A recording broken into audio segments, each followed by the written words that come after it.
Right, okay, we've got a Vauxhall Mokka with a CD fault. I think it comes up with CD error on the dashboard. So let's get inside, take a look.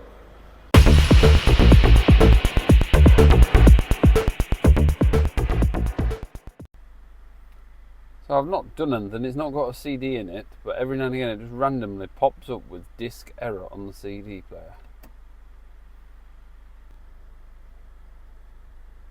That's already in there. Aha, there we are, disk error. Yep. So we didn't put a disc in or anything like that, it just came up randomly. So we're not really stereo engineers, so we just said that probably the best, most cost effective way to do it would be to replace the CD player. The customer looked at it, got a second hand unit, but on Vauxhalls they're coded to the car.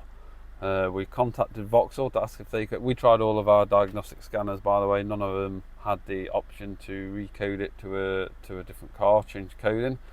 So we contacted Vauxhall. They said they could do it so long as we had the code that for the donor vehicle that the CD player came out of, which we haven't got. Couldn't have contacted where that was purchased from. They hadn't got it.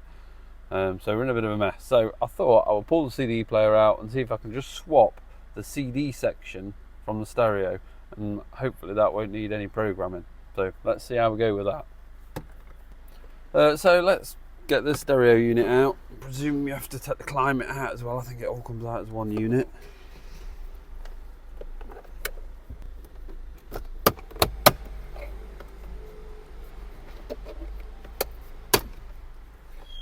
Clipped in quite well, so you have to pull it harder than you probably would like. Then we've got 4 7mm bolts holding it in.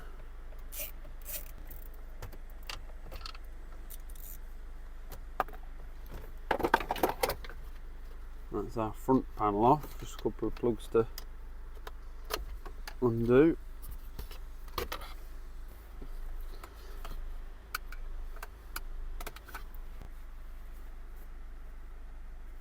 And that is our unit out.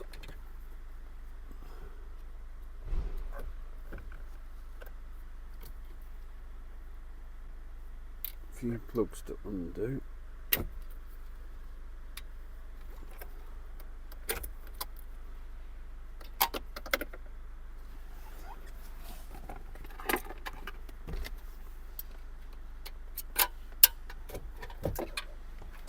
There we go. Right, let's go and get this on the bench and see if we can just swap the CD player with the donor on.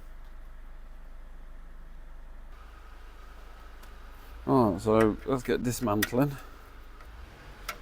Pull these screws off in front.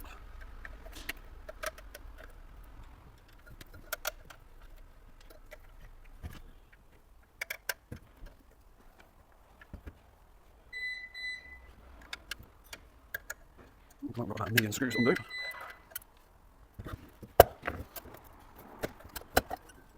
Off.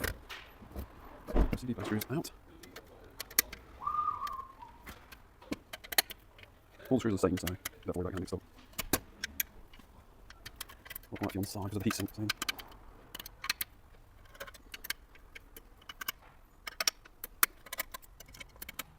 Take the heat sink off and get these two.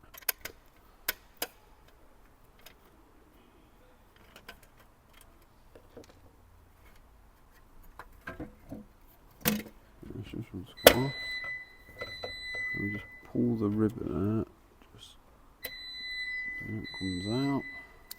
There we go, out. So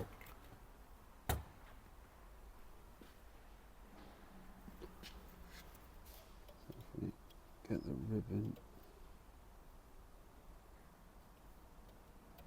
push it in. Just pushes in firmly. Just start putting screws in all the way around. He said, I can't believe you've done it. I'll send all the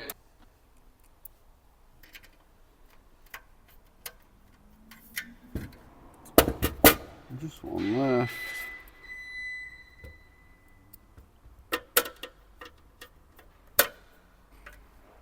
Done. Let's go and give it a try.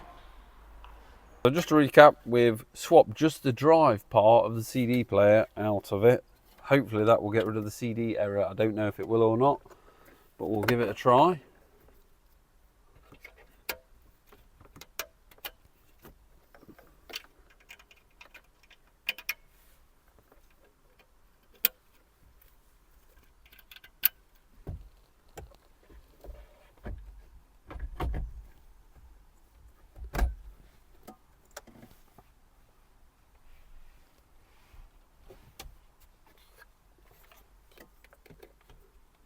Plug in. There. So just be careful where your wiring went. That went down the top bit. So that reaches to there. Now then, if we give that a try now.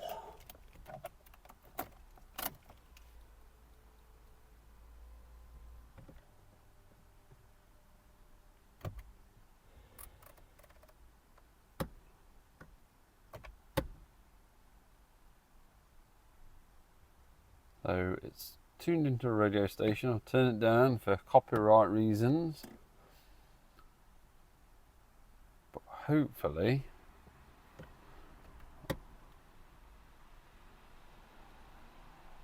that seems to have fixed it. I've just pressed eject. It says no CD inserted.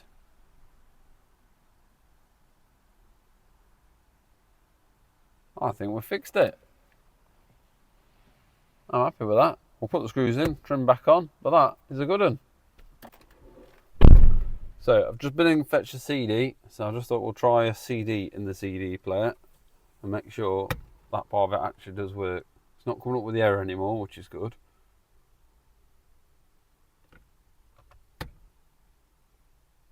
And is it reading it? Yes, it is. I'm happy with that. I think we're all good with that. I'll de-eject it. There we go.